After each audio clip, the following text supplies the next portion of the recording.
Rahul Gandhi sir, ನೀವು ಭಾರತೀಯರ ಅಂತ ಕೋರ್ಟ್ ಕೇಳಿದ್ದರ ಬಗ್ಗೆ ಆಕ್ಷೇಪಗಳು ವ್ಯಕ್ತವಾಗ್ತಿದ್ದಾರೆ. ಅಂದ್ರೆ ನ್ಯಾಯಾಂಗ ವ್ಯವಸ್ಥೆನೇ ನೋಡಿ, ನಾವು ಕೋರ್ಟ್ಗಳಿಗೆ ನಾವು ಗೌರವ ಕೊಡ್ತೀವಿ, ಸುಪ್ರೀಂ ಕೋರ್ಟ್ ಕೂಡ ಗೌರವಿಸ್ತೀವಿ. ಆದರೆ ಈ ಥರ ಹೇಳಿಕೆ ಇವತ್ತು ದಿವಸ ಅವ್ರು ಕೊಟ್ಟಿರುವಂಥ ಹೇಳಿಕೆ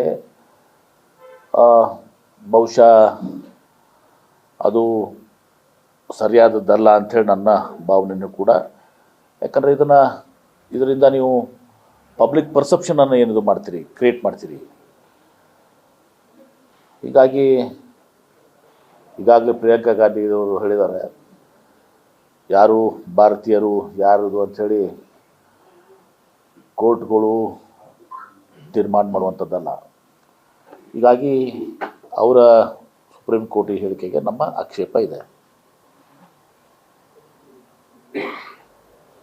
ದಿ ಶುಡ್ ನಾಟ್ ಈ ಥರ ವೈಯಕ್ತಿಕವಾದಂಥ ಯಾರಿಗಾದರೂ ಕೂಡ ಇದು ಆಗುವಂಥ ಹೇಳಿಕೆಗಳನ್ನು ಕೊಡಬಾರ್ದು.